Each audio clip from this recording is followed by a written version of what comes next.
ममता देवी की दो बहुएं थी, अंजलि और अनीशा। दोनों ही बहनें थी और वह गांव के जमींदार की बिटियां थी।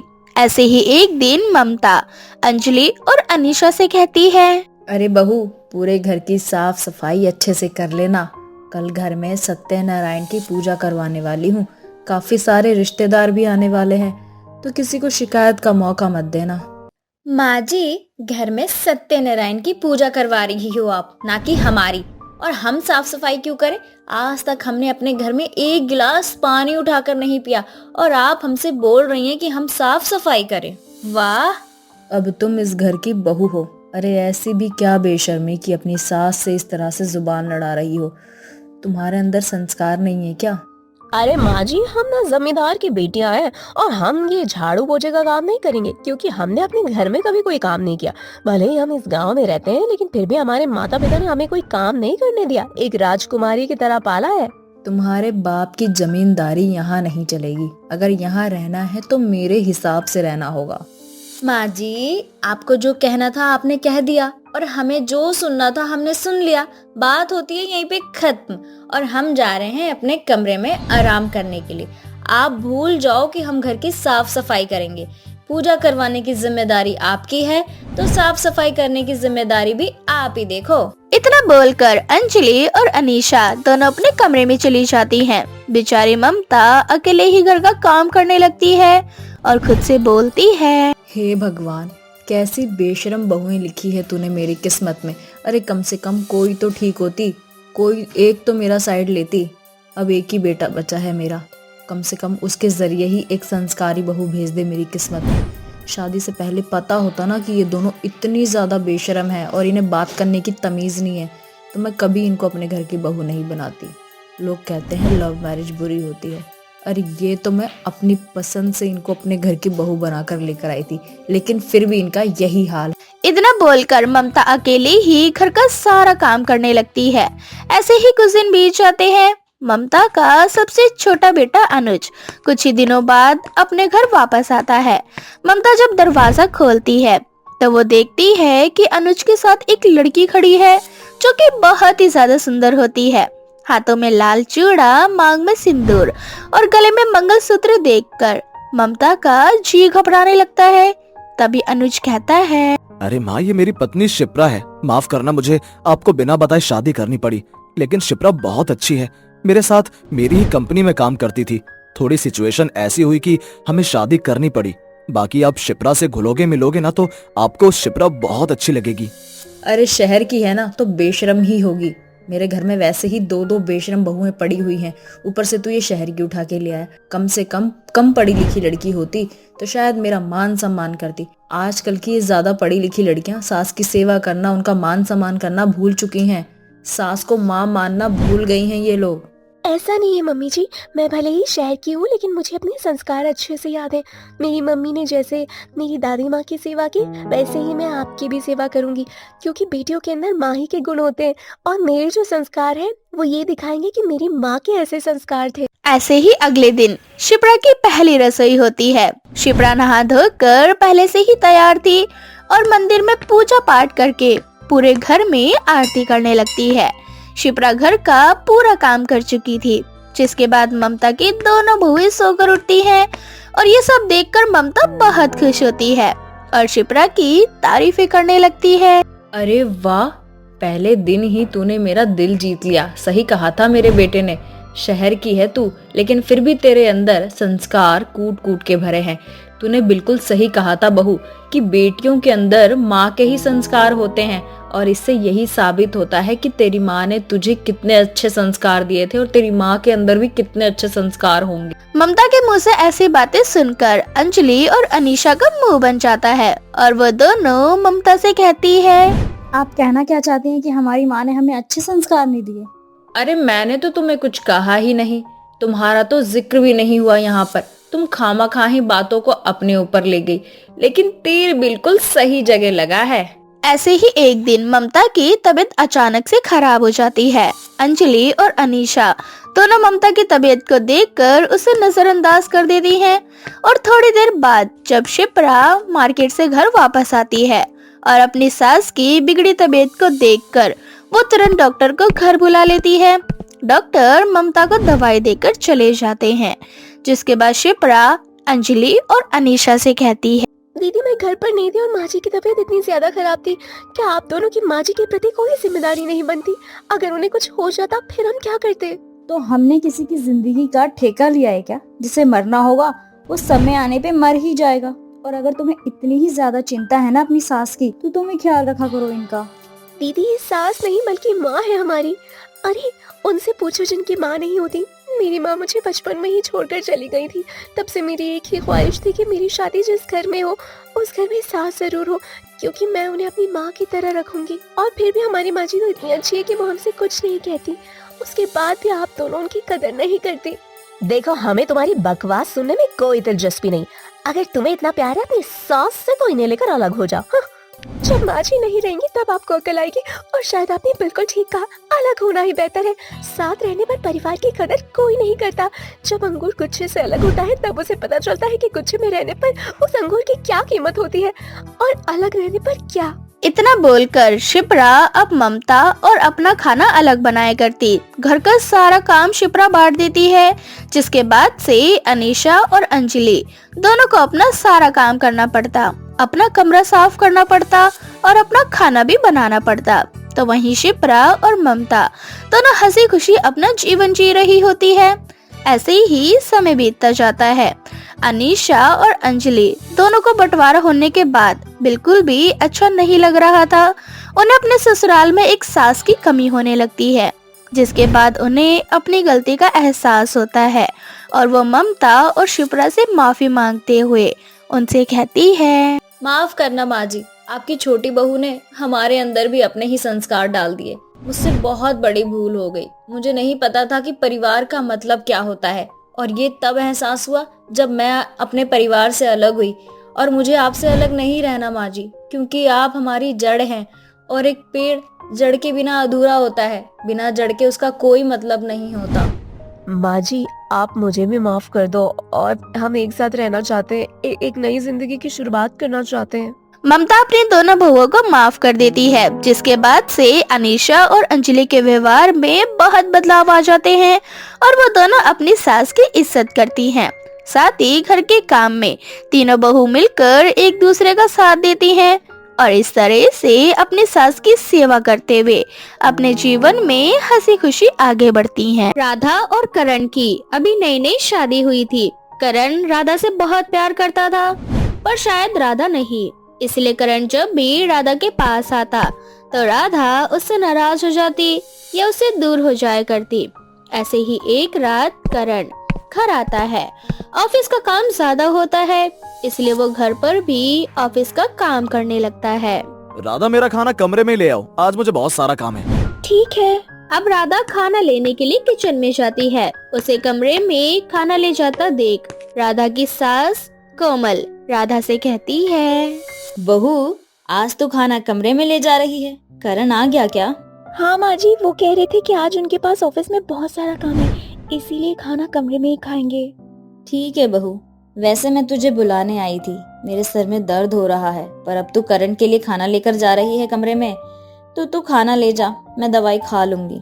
अब कोमल अपने कमरे में चली जाती है और राधा करण के लिए खाना ले जाती है।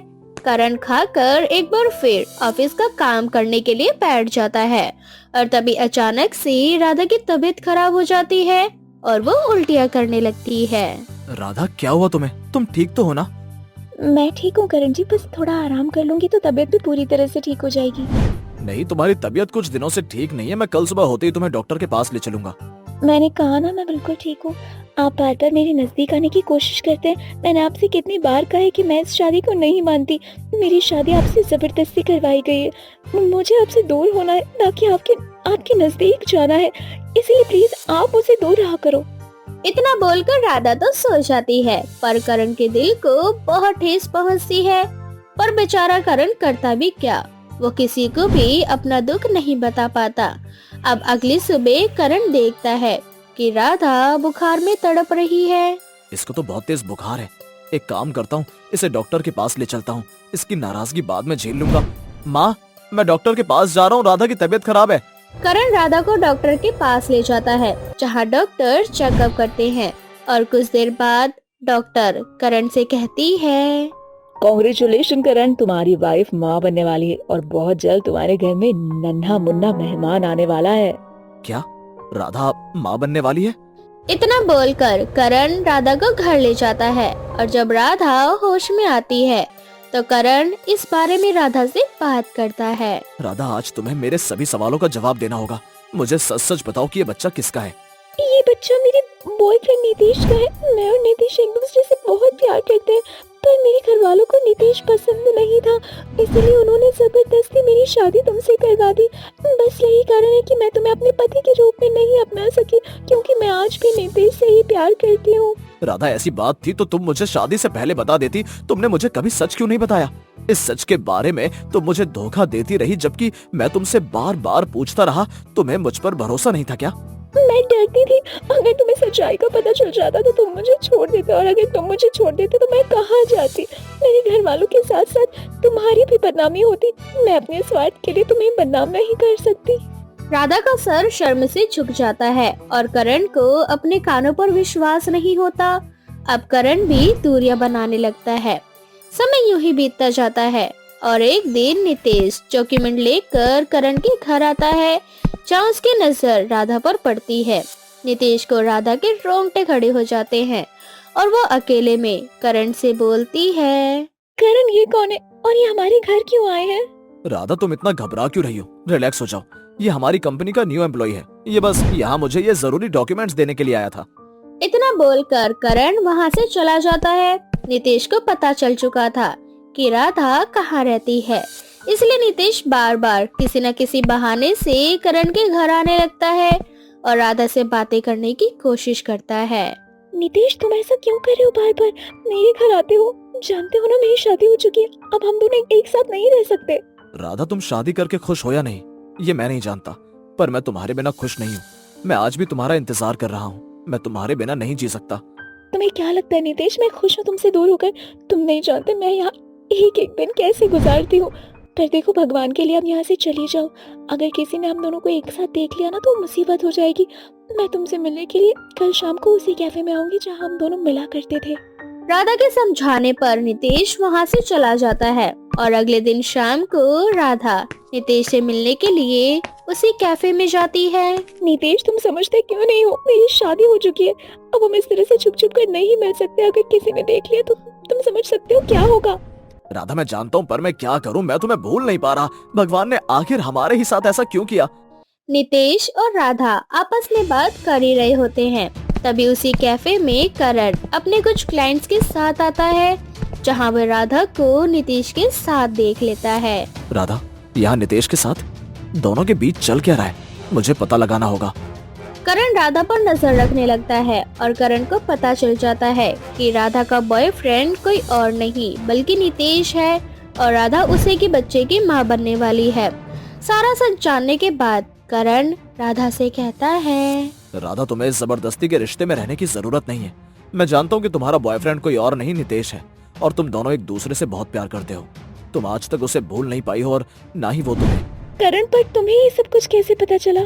राधा, सच कभी छुपता नहीं है और इसलिए मैंने फैसला लिया है कि मैं तुम्हारी एक बार फिर से शादी कराऊंगा और इस बार तुम्हारी शादी उससे होगी जिसे तुम चाहती हो। करण राधा से बहुत प्यार करता था और वह राधा की खुशी के लिए ये फैसला लेता है।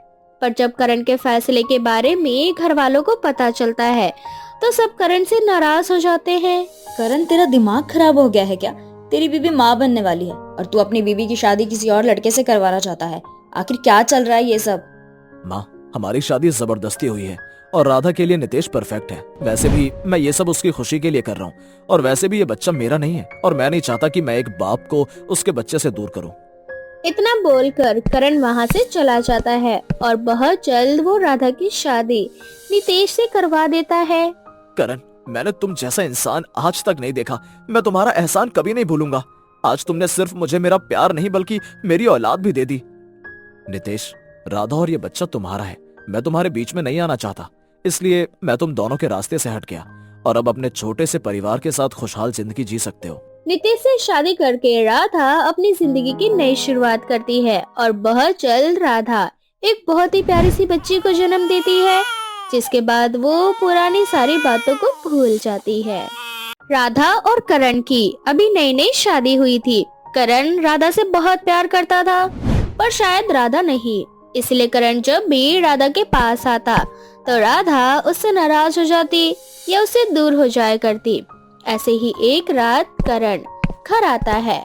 ऑफिस का काम ज्यादा होता है, इसलिए वो घर पर भी ऑफिस का काम करने लगता है। राधा, मेरा खाना कमरे में ले आओ, आज मुझे बहुत सारा काम है। ठीक है। अब राधा खाना लेने के लिए किचन में जाती है। उसे कमरे में खाना ले जाता देख राधा की सास कोमल राधा से कहती है, बहू, आज तो खाना कमरे में ले जा रही है। करण आ गया क्या? हाँ माँ जी, वो कह रहे थे कि आज उनके पास ऑफिस में बहुत सारा काम है, इसीलिए खाना कमरे में ही खाएंगे।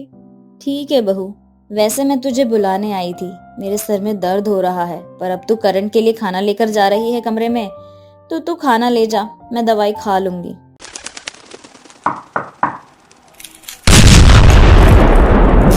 चूचू चिड़िया की कहानी। सुंदरी कौवी के 3 बेटे थे, कालू कौवा, चिंटू तोता और बंटी कबूतर। सुंदरी कौवी ने अपने पति की मृत्यु के बाद अपने तीनों बेटों को अकेले ही पढ़ाया लिखाया और उनको कामयाब बनाया था, इसीलिए उसको खुद पर बड़ा घमंड था। तीनों बेटों की उम्र हो चुकी थी, लेकिन उनमें से किसी की भी शादी नहीं हुई। सुंदरी कौवी की जिद थी कि बहू तो सरकारी नौकरी वाली ही लाऊंगी। एक दिन सुंदरी कौवी की देवरानी बबली कबूतरी सुंदरी से बोलती है, दीदी, अब तो तीनों बच्चों की पढ़ाई लिखाई पूरी हो चुकी है, नौकरी भी लग गई, लेकिन अब तुम तीनों की शादी कब करोगी? शादी? क्या ऐसे ही कर दूं? मैंने अपने बेटों पर बहुत पैसा खर्च किया है। अगर चिड़िया सरकारी नौकरी वाली मिलेगी तो ही मैं अपने बेटों की शादी करूंगी।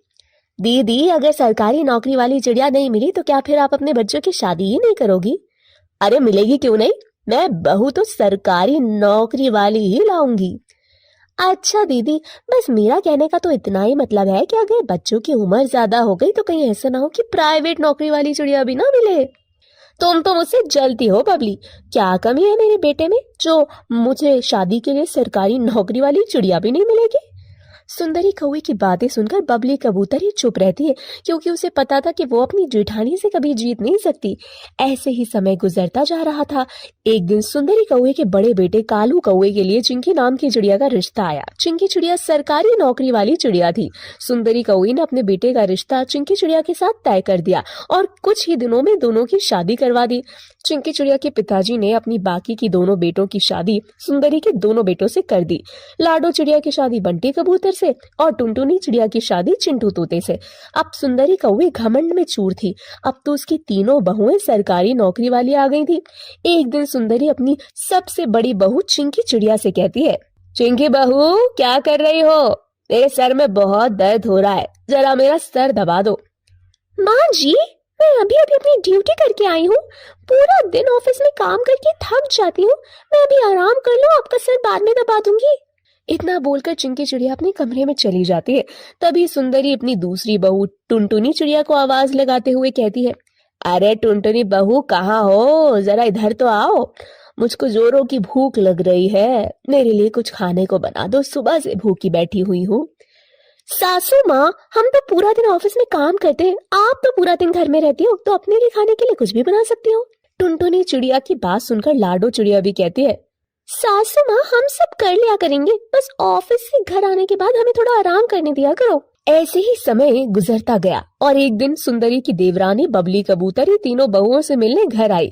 बबली कबूतरी को देखकर सुंदरी कहती है, अरे बबली, तुम अचानक से यहाँ कैसे? आओ आओ, मेरी तीनों बहुओं से मिलो। तुम जानती हो, मेरी तीनों बहुएं और मेरा पूरा जंगल में नाम हो गया है। मेरी तीनों बहुएं मुझे सरकारी नौकरी वाली जो मिली है। कुछ तो मेरी बहुओं को देखकर अंदर ही अंदर जल भुन रहे हैं और तुम्हें देखकर लगता है कि तुम्हें मेरी नौकरी वाली बहुओं के आ जाने से खुशी नहीं हो रही। दीदी, आपने ऐसा कैसे सोच लिया? ये सिर्फ आपकी बहुएं ही नहीं, मेरी भी तो बहुएं हैं, और कोई जंगल का पक्षी इन बच्चियों को देखकर जलेगा क्यों भला? अच्छा चलो छोड़ो इन बातों को, तुम बैठो, मैं तुम्हारे लिए चाय बनाकर लाती हूँ। दीदी, घर में 3 बहुएं होने के बावजूद भी आप मेरे लिए चाय बनाकर लाएंगी? अरे नहीं नहीं, मैं तो घर में एक सुई भी उठाकर नहीं रखती, मैं तो रानी बनकर रहती हूँ, रानी। मेरी आवाज सुनते ही तीनों दौड़ी चली आती हैं और फुर्ती से सारा काम करती हैं। मजाल भला तीनों मेरे सामने आवाज निकाल दें। दीदी, ये हमारा सौभाग्य है कि नौकरी के साथ साथ बहुएं घर का काम भी कर रही हैं। आप घर रहती हो, इनकी कुछ मदद कर दिया करो। अरे नौकरी करती हैं तो मुझ पर एहसान कोई ना करती, नौकरी अपने लिए करती हैं, मैं तो उन्हें जूते की नोक पर रखती हूँ। सास हूँ और सास बनकर रहती हूँ, और अगर घर का काम करूंगी तो वो तीनों महारानियां क्या आराम फरमाएंगी।